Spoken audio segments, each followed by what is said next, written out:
दुर्गाचरण भाई प्रचेषा न था आज आम जो भाव में एकत्रित होचे एभली भाव में हो पारि नथांते किंतु यही कथा को आम तले कि केबे विचार करूना को बल दुर्गाचरण भाई एक करथिले ना गुरु को प्रति समर्पित भाव में एक से करि पारिथिले असंभव को संभव करि पारिथिले मुस्लिम केते जण भाई को देई ठाकुर 1934 मसीह रे जो संघ करथिले से एडे बड़ कलेबर धारण करछि कहा भरोसा करी ना दुर्गाचरण भाई निष्ठा त्याग पवित्रता এইটা গুড়াই করেছি আমি যদি সেইটাকে অবলম্বন করি পারিবা তাহলে এই অনুষ্ঠান উত্তর উত্তর উন্নতি পথরে অগ্রসর ହେବ এবং ଏହା জগতକୁ আলোক पूज्य सभापति संपादक अन्यान्य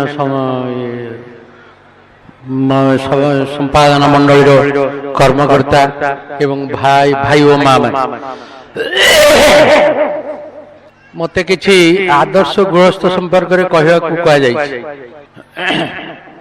ए आदर्श गृहस्थ कथा आमे खाली कहूचो सब बेले भाषण रे किंतु आमे केते दूर ताकू जीवन रे कार्यकारी करिचु सेईटा होउची बड़ चिंतार विषय खाली कहि देले हेई जीवनी बहु साधु महापुरुष जगत रे कहिचंती कहउचंती कहिबे मध्य ठाकुर कहिले मोर बोली जदि जण को पाए ताही मोर परम लाभ एक कथा एडे बड़ महापुरुषटे कहिले तेनु आमे एई सब को टिके तळेई कि केतळे विचार करू न एई सम्मेलनी बा संघरे मझिरे मझिरे टिके सुनि दउचु गोटे कानरो पुरौचु आ गोटे कानरो बाहर कर दउचु किंतु ये धर्मस्थान मान लक्ष्य आदौ न आचरी आपनी धर्म जीवेरे शिखाए आमे केते दूर आचरण करिकी देखै पारुचु एईटा होउची बड़ कथा एईटा अभावरु ठाकुर दुख करिकी जाइचंती दुर्गाचरण भाई दुख करके जाइचंती जेते जेते महापुरुष आछंती समस्त दुख करिचंती कारण आमे वक्तृता रे रही जाउची आचरण रे तार परिप्रकाश घटु नाही आचरण जदि परिप्रकाश घटु थांता ताहाले ये संसार सुनारे परिणत होइतांता वैकुंठ समान अटे सही घर परस्पर स्नेह जई थाए निरंतर आमे एई कथा को टिके तळे की विचार कले बुझी पारंते कोन सत्तरे आमे आदर्श की ठाकुर पुरी कुटीर जते बेले थिले से कहिचंती आमी एखानी गृहस्थ मठे आमे ठाकुर किंतु कुटीरेते आमे गृहस्थ यही गृहस्थ हवा को जाई कौन है आपण माने जानिचंती नारायणी भली गोटे छोट शिशुर दायित्व निर्विकल्प विस्तृत महापुरुष ग्रहण करथिले उद्देश्य कौन थिला ना जगत को किछि देखैबे जने मु सन्यासी हेकी मध्य किपरि आदर्श भाव रे गृहस्थ जीवन यापन करि पारुची सेतबेले मां थिले सरवाळा देवी थिले नारायणी देवी थिले सरजु मां थिले बिजुली विमला मां थिले एवं एई नारायणी देवी रे दायित्व नबा पई खुजी खुजी की से सरजु मां को पाइथिले जो दिन सरजु मां आसी कुटीर पहुंचती से तांकु कहिथिले आमी एमन एकजन के चाहि जार आमी भिन्न आर केउ नहीं याही ठाकुरकर आदर्श गृहस्थ जीवन बड़ कथा जो गृहस्थ ठाकुरଙ୍କ ଉପରେ संपूर्ण भाव रे निर्भर करिक चली पारुची ताकू ही कहबा आदर्श गृहस्थ किंतु से कथा हेई पारु नाही जो आमर पारिवारिक जीवन सब बड़ विशृंखलित आमे भल भाव रे बसिकी आदर्श बाणी शुणु किंतु आमे तले की निजु को अनुक्षण कले आमे को सत्य रे अछु ता प्रतिभात हेबो तार कारण कोन ना आमे ठाकुर को एकमात्र गुरु रूपे ग्रहण करि पारि न शैल बारा केस को चिंता करंतु शैल जो अवस्था रे थिला ठाकुर को एकमात्र आश्रय करिथिबारु से भगवान नगर तरी जाइथिला एवं ठाकुर सेतपई निजु गर्वित अनुभव करथिले भावाल सम्मेलन रे कहिले यही सत्य आउ सब मिथ्या आस मठ आश्रम भांगी देई गछ मूल रे बसे आनंद करिबा काहे की कहिथिले ना गोटे ग्राम्य बधू से किपरि ठाकुर निर्भर कर आदर्श ग्रस्त विषय आरौली कहले आमर नबाई से जो बंदोपाध्याय परिवार कथा कहले से परिप्रेक्षी मुझे जोटा से छाड़ी जो दिन ब्रजबाला गला प्रथम डेड बॉडी ठाकुर प्रेजेंस रे ठाकुर शोई उठिला बेलू सब संस्कार हो जाइए ठाकुर उठिक पचार अरे ब्रज गला कड़े कमी अच्छी ना ठाकुर से चलीगला आम सब संस्कार कर ना यही घर भितर एत कथा होगा मुझे जापारे से ठाकुर अभिभूत कहले मु ब्रजबाला विनिमय तुम घर आज ठार जुआई हेली तार मुख साक्षी होउचंती बलाईदा ए बलाईदा आसी तार मुख साक्षी होउचंती बलाईदा माने केड़े माने कृतज्ञ हेले ठाकुर ताको उपस्थित रे परिवार जने जाउची किंतु कहारी कानना नाही समस्त ठाकुर को नहीं आनंद करूचंती या ही आदर्श ग्रस्तर लक्षण आदर्श ग्रस्त आपण सरोजबाला विषय ठाकुर कहते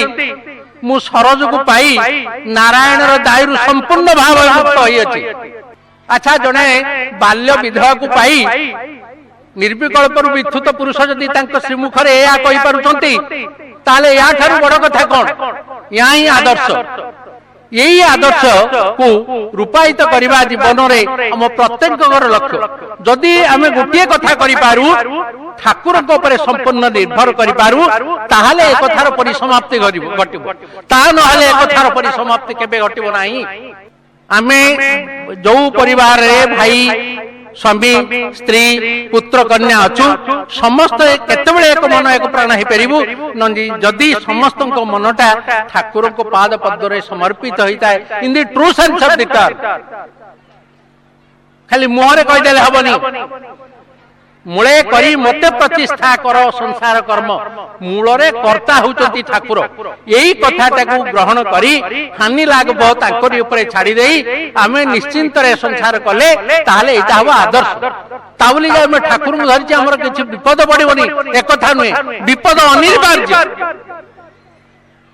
यही अनिवार्य विपद भितरे आमे ठाकुर को नहीं गर्वर सहित आदर्श भाव जीवन यापन किमिति करि परिबा ठाकुर कहते सत्य मनुष्य को सिंह कराए आमे यही कथारे निजको विचार करिबा आमे सत्य को आश्रय करी छुटी सेही भली गर्व आम भितरे अछिटी आमे कले आमे जानि परिबा सतरे सत्य को आश्रय करिछु कि नहीं सत्य को आश्रय करिवा पाई ठाकुर को पिला दिन नलिनीकांत जीवन कथा को जदि विचार करा जाए ताहले आमे जानि परिबा सत्यटा किपरि ग्रहण करिकि से एते बड़ होई पारिले आम पाखरे जो दुर्गाचरण भाई थिले दुर्गाचरण भाई मध्य एई सत्य को आश्रय करी आज आम मानकु एई समवेत करिसंती या मूलरे ठाकुरकर आशीर्वाद एवं दुर्गाचरण भाईंकर प्रचेष्टा दुर्गाचरण भाईंकर जदि प्रचेष्टा न थांता ताहले आज आमे जो भाव रे एकत्रित होइचे एभली भाव रे हेई पारि न थांते किंतु एई कथा को आमे तळे कि केबे विचार करू नाउ बड़े दुर्गाचरण भाई एक कथा करथिले ना गुरु को प्रति समर्पित भाव रे एक कथा से करि पारिथिले असंभव को संभव करि पारिथिले मुस्तिमेय केते जण भाई को देई ठाकुर 1934 मसिया रे जो संघ करथिले से एडे बड़ कळबर धारण करछि का भरोसा करी ना दुर्गाचरण भाईंकर निष्ठा त्याग पवित्रता एईटा गुडे करिछि आमे जदि सेईटा को अवलंबन करि परिबा ताहाले ए अनुष्ठान उत्तर उत्तर उन्नति पथरे का अग्रसर हेबो एवं यहा जगत को आलोक प्रदान करिवो किंतु ता जदि नही आमे समस्त मामलतिकार हवा को चेष्टा करिबा ता केबे संभव नहे ठाकुर को लास्ट पार्ट ऑफ लाइफ को आमे जदि अनुशीलन अनुध्यान करिबा ताले आमे बुझी परिबा एडे बड़ महापुरुष जगत को आस्तिले अलौकिक महापुरुष जांको बाबदरे किछि कहै जाय परिबो नै शास्त्र मुख जांको बाबदरे कहबा को से सब पार्ट ऑफ लाइफ रे से दुख काहे के कले ना एकमात्र कारण है से जहाँ चाहूले से भक्त मान पाखु शिष्य मान पाखु ता पाइले नहीं। दुर्गाचरण भाई से प्रत्येक महापुरुष आया घटी कारण आम महापुरुष मान को ठीक ठीक भाव में जानी पारुन ग्रहण कर पारुनु आम महापुरुष को आम न्याय देखुचु से गीतार गोटे श्लोक है अवजानांति मांग मोढ़ा मानुषी तनुमाश्रिता ठाकुर एड़े बड़ शक्तिधर पुरुष आसते आम सही न्याय जदि ग्रहण करूँ ठाकुर केवे दुख कर चारिटा विभाग आश्रम करथिले गोटे मठ करथिले किंतु देह रक्षा कले केउठी काई या कोन हमर आदर्श एउडा को आमे यदि अनुध्यान करते हम चरित्र अनेक भाव रे संशोधन हो पारंता। महाप्रभु को भाषा रे अपनी आचरी धर्म जीवे रे सिखाए। मु एई परिप्रेक्षी गोटे कथा कहिबी। नगेंद्रनाथ दत्त ढाकार लोक जोगत्सानंद शिष्य मालुचीर जोगत्सानंद शिष्य किंतु से थिले ईस्ट बेंगल टाइम्स पत्रिकार एडिटर। से सब बेले तांको जीवन लक्ष्य थिला महापुरुष मान को संसर्ग लाभ करिवा।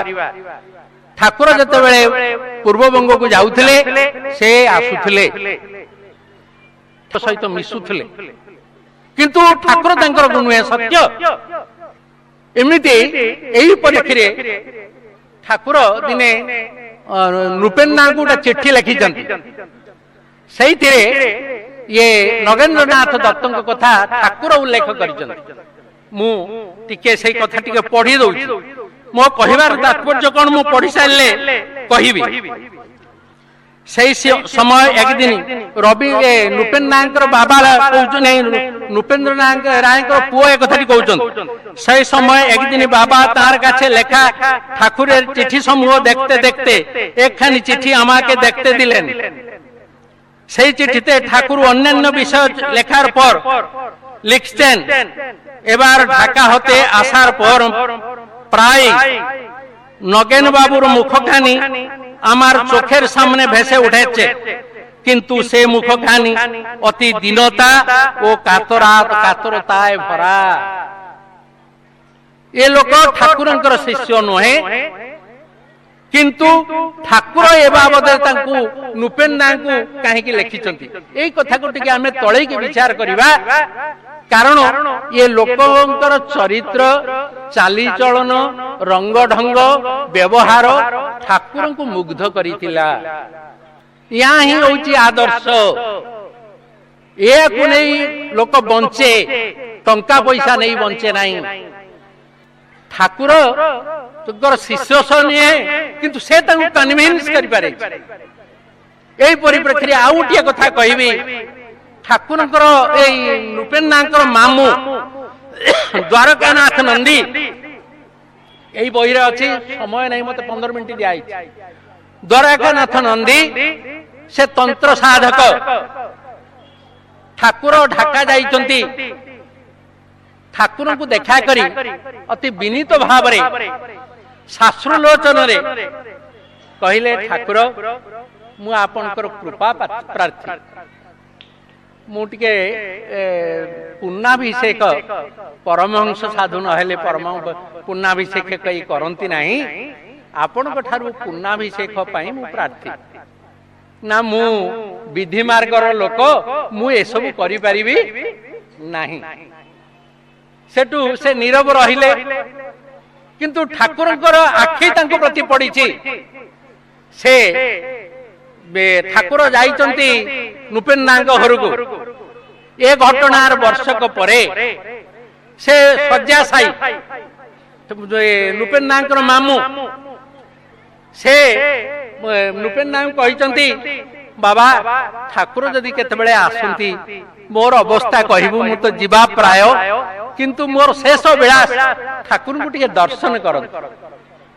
नृपेन्द्र घर को ठाकुर जाइचंती ठाकुर को नृपेन्द्र अति विनीत भाव में कहते ठाकुर मामूकर अवस्था या आपण जदि कृपा कर जानते तांकर शेष इच्छा पूर्ण होता ଠାକୁର ଯାଇକି ପହଞ୍ଚନ୍ତି ନୃପେନ୍ଦାଙ୍କ ମାମୁଙ୍କ ଘରେ।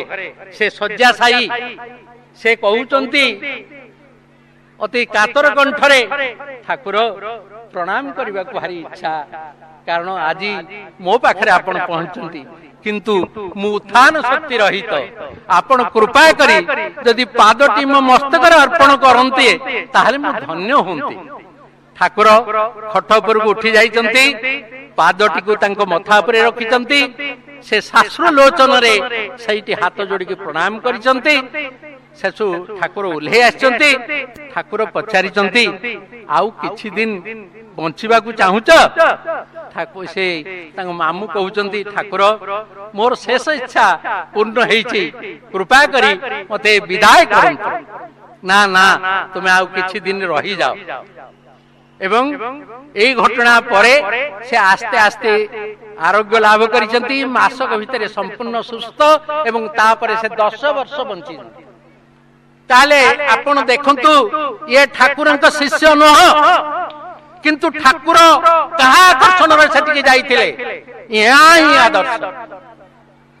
এই কথাକୁ লক্ষ্য ରଖି ଠାକୁର କହିଥିଲେ, আমি আমার বলি একজনকে পেলে আমার পরম লাভ। এই কথাକୁ লক্ষ্য ରଖି କହିଥିଲେ। এই কথাটা ଆମେ ভিতরে ଟିକେ ବିଚାର କରୁନୁ।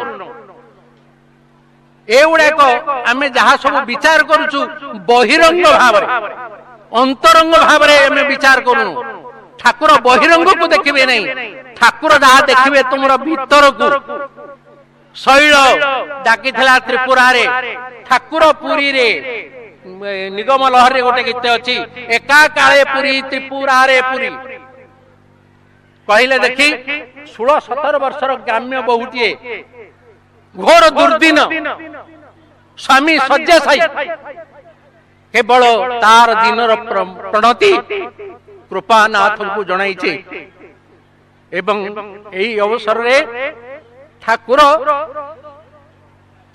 ନ ଯାଇ ରହି ପାରିନାହାନ୍ତି। ଯେତେବେଳେ ସେ ଭାୱାଲ ସମ୍ମିଳନୀରେ ଶାଶୁ ବୋହୂ ଦିଏ ଆସି ବିନୀତ ଭାବରେ ପହଞ୍ଚନ୍ତି, ଲଜ୍ଜାରେ ଆସି ପାରୁନାହାନ୍ତି, ଅତି ଦୈନ୍ୟ ଅବସ୍ଥା। ଜଣେ ବ୍ରହ୍ମଚାରୀଙ୍କ ସହିତ ଦେଖା ହେଇଛି, ପଚାରିଛନ୍ତି, ଠାକୁର ଏଇଠି ଅଛନ୍ତି? ନା ହଁ ଅଛନ୍ତି। ନା ଆମେ ଟିକେ ଠାକୁରଙ୍କ ସହିତ ପଦେ ଅଧେ କଥା ହେଇଥାନ୍ତୁ। ସେଠୁ ବ୍ରହ୍ମଚାରୀ ଡାକିଛନ୍ତି, ମା ଆସୁନା, ମଠରେ ଠାକୁର ଅଛନ୍ତି ଆଶ୍ରମରେ, ତାଙ୍କ ସହିତ କଥାବାର୍ତ୍ତା ହବ। ନା ବାବା, ଆମ ଅବସ୍ଥା ଦେଖ, ଆମେ କି ଦୈନ୍ୟରେ ଅଛୁ, ଆମକୁ ସଂକୋଚ ଲାଗୁଛି। ସେ ବ୍ରହ୍ମଚାରୀ ମଧ୍ୟ ଆସି ଠାକୁରଙ୍କୁ ସେଇ କଥା ହିଁ କହିଛି। ବ୍ରହ୍ମଚାରୀ କି ଠାକୁର କହିଛନ୍ତି, ଯାଅ ତାଙ୍କୁ ଘିନି ଆସ। ଠାକୁର ବ୍ରହ୍ମଚାରୀ କହିଛନ୍ତି, ଠାକୁର ଚିରା ଲୁଗା ପିନ୍ଧୁଛନ୍ତି, ଖରାପ ଲାଗୁଛି, ଆସି ପାରୁନାହାନ୍ତି। ନା ମୋର ଗୈରିକ ବସନ ନେଇ ଯାଅ, ପିନ୍ଧାଇ ଦିଅ, ତାଙ୍କୁ ଘିନି ଆସ। ଏବଂ ତାହିଁ ହେଇଛି। ସେ ଯେତେବେଳେ ଶାଶୁ ବୋହୂ ଭାୱାଲ ସମ୍ମିଳନୀରେ ତାଙ୍କର ମତ ବ୍ୟକ୍ତ କରିଛନ୍ତି, ଠାକୁର ଶାଶୁ କାନ୍ଧରେ ଗୋଟେ ହାତ, ବୋହୂ କାନ୍ଧରେ ଗୋଟେ ହାତ ଦେଇ କାନ୍ଦିକି, ଠାକୁର ଭଳିଆ ଲୋକ କାନ୍ଦୁଛନ୍ତି, କହୁଛନ୍ତି, ଏହା ହିଁ ସତ୍ୟ, ଆଉ ସବୁ ମିଥ୍ୟା। ଆସ ମଠ ଆଶ୍ରମ ଭାଙ୍ଗି ଦେଇ ଗଛ ମୂଳରେ ବସିକି ଆନନ୍ଦ କରିବା। ଏଡେ ବଡ ମହାପୁରୁଷ କାହିଁକି କହିଲେ ଗଛ ମୂଳରେ ବସିକି ଆନନ୍ଦ କରିବା? ଏହା ହିଁ ସତ୍ୟ। କାରଣ କଣ? ନା ଠାକୁର ଏଇଭଳିଆ ଜଣେ ଦିନ ଭକ୍ତର ଦୈନ୍ୟ ଦେଖି କରୁଣାରେ ବିଗଳିତ ହେଇଯାଇଥିଲେ। ମହାପୁରୁଷ ମାନେ ଚାହାନ୍ତି ଆଖିରେ ଲୁହ। ବନମାଳୀ ଭାଇ କହିଥିଲେ, ଠାକୁର ମୁଁ ଚାହୁଁଛି ଟିକେ ଆପଣଙ୍କୁ ପ୍ରଚାର କରିବାକୁ। ନା ରେ ବାବା, ପ୍ରଚାର ଦରକାର ନାହିଁ, ଯାହା ଆଖିରେ ଲୁହ ଦେଖିବୁ ତାକୁ ମୋ ପାଖକୁ ଆଣିବୁ। এই কথাটাକୁ ଆମେ ଯଦି ମୂଳ ସମ୍ପଦ କରନ୍ତୁ, ତାହେଲେ ଆମ ଚରିତ୍ର ଅନେକ ଭାବରେ ବଦଳି ଯାଆନ୍ତା, କିନ୍ତୁ ତାହା ହଉନାହିଁ। ସରଜୁ ମାଙ୍କ ସହିତ ଠାକୁରଙ୍କ ଯୋଉ ଟିକେ କଥୋପକଥନ, ମୁଁ ଭାଇ 2-3 ମିନିଟ ସମୟ ଦେବେ ଦୟାକରି, ମୁଁ ଖାଲି ଏଇ ତେଗ ଟିକେ ପଢିଦେବି। ଏ মেয়েটি, ମୁଁ ସେ ঠাকুর যাহা କହିଛନ୍ତି, এই মেয়েটি আমার সংসারের বোঝা তার মাথায় তুলে নিয়েছে, তার উপর সব দায়িত্ব চাপিয়ে দিয়ে আমি নিশ্চিন্তে ইচ্ছা মতো বাইরে ঘুরি। সরোজর এই সব ব্যবহার জন্য আমি তার উপর দিনকু দিন নির্ভরশীল হয়ে উঠেছি। সরোজ ঠাকুর বাহারে গলে সরোজ মাଙ୍କୁ নেইকি যাଆନ୍ତି, ରୋଷେଇ ବାସ ଦାୟିତ୍ୱ ମାଙ୍କ ଉପରେ ସେ କହୁଛନ୍ତି। ତାର ପ୍ରଧାନ କାରଣ সরোজ মার মিতব্যয়িতা।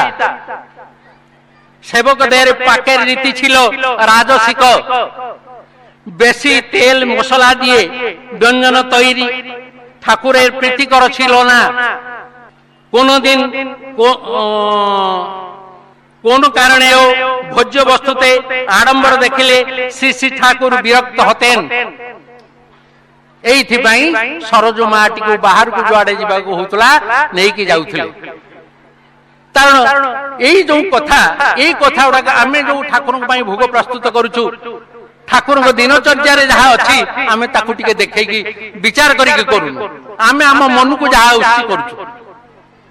ଠାକୁର ଯାହା ଚାହାନ୍ତି, ଠାକୁରଙ୍କର ଯାହା ଇଚ୍ଛା, ସେଇଟାକୁ ଆମେ ରୂପ ଦେବା ନା ଆମ କଥାଟାକୁ ଆମେ ରୂପ ଦେବା? এইগুড়াক যদি আমি আম সংশোধন ন করিবা তাহলে আম এ আদর্শ এই ভাষণরে রইଯିବ। ঠাকুর এয়া কেবে চাহুনଥିଲେ। দুর্গাচরণ ভাই মধ্যে সে কହୁଥିଲେ। দুর্গাচরণ ভাই যেতବେଳେ অসুস্থ ଥିଲେ তাকে ডাক্তার কহিলা আপন তেল বিশেষ খাইবেনি, অলଣା খাইবে। মু দেখিছি ভাই পচারিবে মা তো টিকে তেল বেশি পকাই ଦେଇଛ কি, টিকে লুণ পকাই ଦେଇଛ কি? না না ভাই আপনাকে সেমিতি লাগুଛି। এই কথাটা গোটে বিচার কলে জনে ভাই কହୁଛନ୍ତି মা তো টিকে তেল পড়ি যাইছি বোধ হয়েছি, আর টিকে লুণ পড়ি যাইছি। না না ভাই পড়িনি। এই যে কথা, ইয়ে ছুটিয়া কথা হেলে মধ্য সুগভীর জনে মা বীরতঙ্গ পচারে মো উপস্থিতিরে, ভাই ଆମେ କେମିତି ଚଳିବୁ ଟିକେ ଆମକୁ କୁହନ୍ତୁ। ନା ମା କଣ ତୁମକୁ ବା କହିବି, ଯୋଗ ମାୟାକୁ ତ ମା ଛାଡିକି ଗଲେ, ଆଉ ଅଧିକ ତୁମକୁ କଣ କହିବି? ତୁମେ କଣ ପାରୁଛ କର, ଆଉ ଠାକୁରଙ୍କ ଉପରେ ଛାଡ। ଠାକୁର ତୁମ ଉପରେ ଯାହା ବିଚାର କରିବେ, ମୁଁ ଆଉ କଣ କହିବି? ଆମେ ତ ଦେଖିଲୁ ଯୋଗ ମାୟାଙ୍କୁ ମା ଛାଡିକି ଗଲେ, ଆଉ ତୁମକୁ ଅଧିକ କଣ କହିବି? ଏ କଥାର ଅର୍ଥ ଆମର ଯେତେକ ଏଠି ଭାଇ ମା ବସିଛନ୍ତି ଜାଣିଥିବେ, କାହିଁକିନା ଯୋଗ ମାୟାଙ୍କ ବିଷୟରେ ସଂଘ ସେବକରେ ବାହାରିଛି। এই সত্য মনুষ্যକୁ সিংহ করে, এই কথাটা উপরে আমি প্রত্যেক ভাই ও মা মানে গুরুত্ব আরোপ করা উচিত। এই পরিপ্রেক্ষিতে মু আপন মানকু কহিবি আউ টিয়ে কথা, নলিনীকান্ত অবস্থায় ইয়ে ঠাকুরঙ্কর পড়োশী নেখারে মাই বিধবা খণ্ডায়ত তা নাঁরে টুপটাপ শুনিলে গাঁরে, তাকে মনস্থির কলে यार চরিত্র মত বদলাইବାକୁ পড়িব। গোটা উপায় চিন্তা করিকি তাকে পৌঁছিলে মাই বলে ডাকিকি প্রথমে কিছু দিন গলা, তারপরে যাই কহিলে মাই মোর তো মা নাই, মু মাতৃহীনা, তোতে আজি ঠারু মা বলি সম্বোধন করিবি এবং তো সহিত খাইবি। সেটু ইয়ে কহিলে, সে বিধবা কহিলা বাপরে তু ব্রাহ্মণ ঘরর পিলা, মু খণ্ডায়ত ঘরর বহু, আর লোকে কଣ কইবে না তু মোর মা, মু তোর পুଅ, লোক সহিত আমার সম্পর্ক কଣ? এবং কালক্রমে কিছু দিন পরে তাଙ୍କ সহিত খাইଛନ୍ତି। ভাবটা টিকে জমেইলা পরে দিনে পচারলে মা মু যাহা পচারিবি সত্য কইবু, মতে চাহিকিরি কহ সত্য কইবু কি নাই, নইলে তবু ঘর পাদ পকাইবি নাই। সেটু সে মা কহিলা তোরে তু যাহা কইবু মু সত্য পচারিবু, মু সত্য কইবি। সেহেতু কহিলা মা ঠাকুর পচারিলে, নলিনীকান্ত পচারিলে, কহিলে মা মু যে দাଣ୍ଡ ঘাটরে তো নার টুপটাপ শুনুছি, ଏହା ସତ୍ୟ ନା ମିଥ୍ୟା? আচ্ছা আপন মানে কোন ভাবুছেন সে কইতিব মাটি? কোনতু নীরব রইলে যে মা মানে কোনতু আজ্ঞা শুভুনি মা ସତ କହିଲେ ନା ଆପଣ ବହି ପଢି କହୁଛନ୍ତି ନା ସେ କଣ କହିଛନ୍ତି କୁହନ୍ତୁ ଆଜ୍ଞା ମିଛ କହିଥାନ୍ତେ ଆମେ ବି କହିଥାନ୍ତେ କିନ୍ତୁ ସେ ସତ୍ୟ ଘଟଣା କହିଲେ କହିଲେ ହଁ ବରେ ପୁଅ ତୁ ଯାହା ଶୁଣୁଛୁ ତାହା ହିଁ ସତ୍ୟ ନା ମା ପ୍ରତିଜ୍ଞା କର ଆଜିଠାରୁ ତୋ ନାମରେ ଯେପରି ଏପରି ନ ଶୁଣେ ଏବଂ ସେ ପ୍ରତିଜ୍ଞା କଲା ଏବଂ ପରବର୍ତ୍ତୀ ଅବସ୍ଥାରେ ତାର ଚରିତ୍ର ତାହା ହିଁ ପରିବର୍ତ୍ତନ ହେଲା ତାହେଲେ କହିଲେ ଦେଖି ତା ସ୍ୱାମୀ ପଚାରିଥିଲେ ହଁ ବୋଲି କହିଥାନ୍ତା କି ତା ପିଲେ ପଚାରିଥିଲେ କହିଥାନ୍ତା କି କିନ୍ତୁ ନଳିନୀକାନ୍ତକୁ କହିଲା କଣ ପାଇଁ କହିଲା କୁହନ୍ତୁ ଏଇ ଯୋଉ ଭଲ ପାଇବା ଇଏ ଭଲ ପାଇବା ଅନ୍ତରର ଅନ୍ତରତମ ପ୍ରଦେଶରୁ ଯୋଉ ଭଲ ପାଇବା ସେ ବିଧବା ତା ଜୀବଦଶା ଭିତରେ ଦେଖି ନାହିଁ ତେଣୁ ଠାକୁର ଏଇ ଭଲ ପାଇବା ଚାହିଁଥିଲେ ଭଲ ପାଅ ଟିକିଏ ମତେ ଅଖିଳ ସାଧନା ସିଦ୍ଧି ଲଭ କିଞ୍ଚିତେ ତାଙ୍କର ଆହୁରି ଗୋଟେ ବଡ ଆବିଷ୍କାର ଜନନୀର ପ୍ରଣୟିନୀ ରୂପ यही भेरी वार्डिंग अच्छी बांग्ला साधना भाई बईटा बांग्लार साधना ओ निगमानंद ठाकुर यही वार्डिंग रे कहते जे जननीर प्रणयिनी रूप ये दुटा के ना हेले हमार तृप्ति नहीं यही कथा जदि मां माने यही न्यायटा को विचार करिवे ताहले ठाकुर जा चाहिए ताई घरे घरे हम ता नहेले केबे संभव नुहे ए हो बाय